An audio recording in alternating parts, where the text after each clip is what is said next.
પદ અંગે મોટા સમાચાર આવી રહ્યા છે। વિધાનસભા ઉપાધ્યક્ષ પૂર્ણેશ મોદીએ મોટું નિવેદન આપ્યું।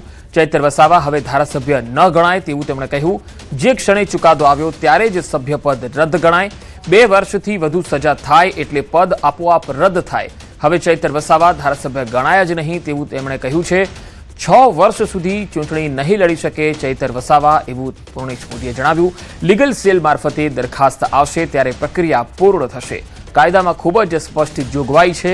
તેમણે કહ્યું કે ઉપલી કોર્ટમાંથી રાહત ન મળે ત્યાં સુધી ધારાસભ્ય પદ રદ ગણાય। જે પ્રમાણેનો કાયદો છે એ પ્રમાણેનો અમલ થશે। કે 2 વર્ષ કરતા વધુ સજા થાય તો એ આપોઆપ એ ધારાસભ્ય પદ અથવા તો સાંસદ પદ એ રદ થયેલો ગણાય। એટલે સસ્પેન્શનની વાત નહીં, પરંતુ હવે એ ધારાસભ્ય તરીકે ગણાય જ નહીં, એ સીટ ખાલી ગણાય। હવે જે પ્રક્રિયાની જે વાત કરી એમાં લીગલ સેલ મારફત માનીય આપણા અધ્યક્ષશ્રીને એની પ્રપોઝલ આવશે ત્યારે એ પ્રોસિજર પૂરી થશે। પણ કાયદામાં બહુ સ્પષ્ટ જોગવાઈ છે। સાથે સાથે એ પણ જોગવાઈ છે કે જ્યાં સુધી બીજી કોર્ટમાંથી એટલે કે ઉપલી કોર્ટમાંથી રાહત ના મળે ત્યાં સુધી એનું ધારાસભ્ય પદ હવે રદ થયેલું ગણાય અને આગામી 6 વર્ષ સુધી એ કોઈ પણ પ્રકારની ચૂંટણી પણ લડી નહીં શકે। આ મુજબનો જે એક્ટ છે એ મુજબનો હવે અમલ થશે। સર, તો ધારાસભ્ય કહેવાશે ચૈતર વસાવા અત્યારે? નહીં કહેવાય। 2 વર્ષની સજા થઈ ગઈ। જે ક્ષણે કોર્ટમાં આ સજા થાય, સુનવાઈ જજમેન્ટ આવે, એ ક્ષણેથી આપોઆપ ધારાસભ્ય પદથી મટી જાય।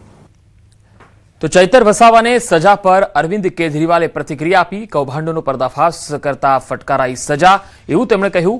ઈડી પાર્ટી કઈ બગાડી ન શકી। ઈડી પાર્ટીએ ચૈતર વિરુદ્ધ ષડયંત્ર રચ્યું।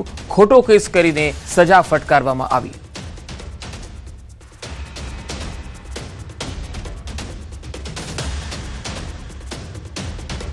जब ईडी पार्टी उनका कुछ नहीं बिगाड़ पाई और उनकी लोकप्रियता को कुछ नहीं कर पाई तो आज उन्होंने ईडी पार्टी ने पिछले कुछ महीनों में षड्यंत्र रच के और इनके ऊपर झूठा केस करके इनको 7 साल की जेल की सजा सुना दी। મહેસાણા ફૂડ વિભાગે મોટી કાર્યવાહી કરી। ઊંઝામાં ભેળસેળયુક્ત વરિયાળી ઝડપાઈ। ફૂડ વિભાગની ટીમે અહીંયા દરોડા પાડી અને કાર્યવાહી કરી। 4766 કિલો વરિયાળીનો જથ્થો જપ્ત કરાયો। 8,57,000 થી વધુનો મુદ્દામાલ સીઝ કરવામાં આવ્યો। આર્ટિફિશિયલ કલરથી વરિયાળી લીલી બનાવાતી હતી। વીએન એન્ટરપ્રાઇઝના માલિક સામે કાર્યવાહી હાથ ધરવામાં આવી। તો ઊંઝામાં ભેળસેળયુક્ત વરિયાળી પકડાઈ છે। મહેસાણા ફૂડ વિભાગે મોટી કાર્યવાહી કરી। 4766 કિલો વરિયાળીનો જથ્થો જપ્ત કરાયો છે, જેની કિંમત 8.5 લાખથી પણ વધુ છે, જે સીઝ કરવામાં આવ્યું છે। આર્ટિફિશિયલ કલરથી આ વરિયાળી લીલી કરવામાં આવતી હતી। હવે આ સમગ્ર મામલે આગળની તપાસ ચાલી રહી છે। ઊંઝામાં આમ તો વરિયાળી માટે ઊંઝા ખૂબ જ ફેવરિટ હોય છે, પરંતુ અહીંયા તો ભેળસેળયુક્ત વરિયાળી મળી। રાજકોટમાં જેતપુરમાં 23 વર્ષીય યુવતીએ આપઘાત કર્યો। નવાગઢ નગરપાલિકાની આપની પૂર્વ ઉમેદવારે આપઘાત કર્યો। ગોંડલ ચોકડી નજીક આવેલ ફ્લેટમાંથી મૃતદેહ મળી આવ્યો। ગળે ફાંસો ખાધેલી હાલતમાં મૃતદેહ મળી આવ્યો। યુવતીની હત્યા થઈ હોવાની પરિવારની આશંકા છે। જૂનાગઢના પરિણીત યુવક અસલમ હુસૈને હત્યા કરી હોવાનો આરોપ છે। અસલમ સાથે લિવ ઇન રિલેશનમાં રહેતી હતી મૃતક યુવતી। અસલમ અવારનવાર શારીરિક અને માનસિક ત્રાસ આપતો હોવાનો પણ આરોપ છે। પછી અહીંયા હું વાત થઈ હું નહીં અમને કઈ ખબર જ નથી। એને આવીને ગળા ટૂંકો ખાધેલો હે કે એને મારી નાખેલી હે અમને કઈ ખબર નથી। જો એ છોકરો કઈ વાક ગુનામાં ન હોય, એને આ કઈ કરેલ ન હોય તો ઈ એમ કહે ને કે ક્યાં ગઈ નંદની, ક્યાં ઈ ત્યારથી એનો ફોન બોન બધું બંધ આવે છે, કઈ ફોન એનો ચાલુ નથી। અમને એવું લાગે છે કે આને હત્યા થઈ હોય। એની ઉપર એની અસલમની ઘરવાળી અને અસલમની ઘરવાળીની મમ્મી એ બે થઈ અને એને મારી હતી। એના વાળ કાપી નાખ્યા હતા, માથામાં છરી મારી દીધી હતી અને ઢીકેન પાટે ઢોરમાર માર્યો હતો એને।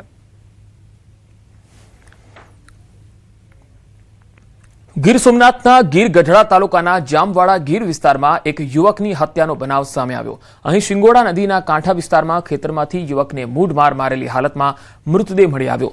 પ્રાથમિક માહિતી પ્રમાણે મૃતકની ઓળખ જામવાડા ગામના રહેવાસી અને આશરે 35 વર્ષીય મેહુલ ભીલ તરીકે થઈ છે.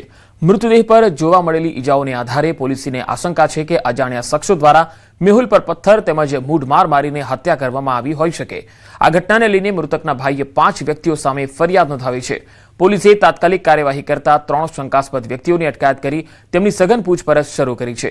જ્યારે બાકીના 2 શખ્સોને ઝડપી લેવા પોલીસે અલગ અલગ ટીમો બનાવી શોધખોળ તેજ કરી છે.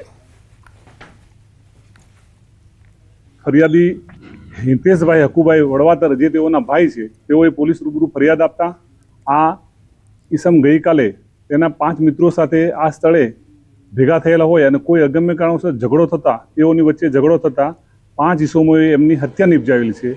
હાલમાં એમના ભાઈ હિતેશ હકુભાઈ વડવાતરની ફરિયાદ લઈ અને આગળની કાર્યવાહી શરૂ કરવામાં આવી છે. સુરતના પલસાણા પોલીસે ઇન્ડસ્ટ્રીયલ વિસ્તારના જોલવા ખાતે ગુનાખોરીને રોકવા કોમ્બિંગ હાથ ધર્યું. કાયદો અને વ્યવસ્થાની સ્થિતિ વધુ મજબૂત બનાવવા પોલીસની અલગ અલગ ટીમોએ વિવિધ વિસ્તારોમાં આકસ્મિક ચેકિંગ કર્યું. એપાર્ટમેન્ટ અને હાઈરાઇઝ બિલ્ડિંગોમાં ચેકિંગ કરવામાં આવ્યું. સાથે જ મકાન માલિકોને ભાડે આપેલા મકાનની સંપૂર્ણ માહિતી પોલીસ સ્ટેશનમાં આપવા સૂચના આપવામાં આવી. આ કોમ્બિંગ દરમિયાન 20 જેટલા વાહનો ડિટેન કરવામાં આવેલ છે અને જે ભાડુઆતો છે, જે મકાન માલિકોએ પોલીસ સ્ટેશન જાણ કરેલ નથી, તે બાબતે ગુના દાખલ કરવાની કાર્યવાહી હાલ ચાલુ છે. સમગ્ર કામગીરીનો ખાસ ઉદ્દેશ તો આપણે જે ગુના બને છે, જે જગ્યાએ શરીર સંબંધી તેમજ મિલકત સંબંધી ગુના બને છે, એકી સાથે અલગ અલગ ટીમ બનાવી અને કોમ્બિંગ કરવામાં આવેલ છે. સુરતના હીરાબાગમાં રોમિયોગીરી કરવી 2 યુવકોને ભારે પડી. સુરતના વરાછા વિસ્તારમાં આવેલા હીરાબાગ નજીક ટ્યુશન ક્લાસ બહાર યુવતીઓને હેરાન કરતા 2 યુવકોને સ્થાનિક લોકોએ રંગે હાથે ઝડપી પાડ્યા હતા. ગુસ્સે ભરાયેલા લોકોએ બંને યુવકોને મેથીપાક ચખાડ્યા બાદ વરાછા પોલીસને સોંપી દીધા. આ ઘટનાની જાણ થતાં વરાછા પોલીસ સ્ટેશનની ટીમે બંને યુવકોને કસ્ટડીમાં લઈ આગળની કાર્યવાહી હાથ ધરી. પોલીસે સમગ્ર મામલે તપાસ શરૂ કરી યુવકોની પૂછપરછ હાથ ધરી છે.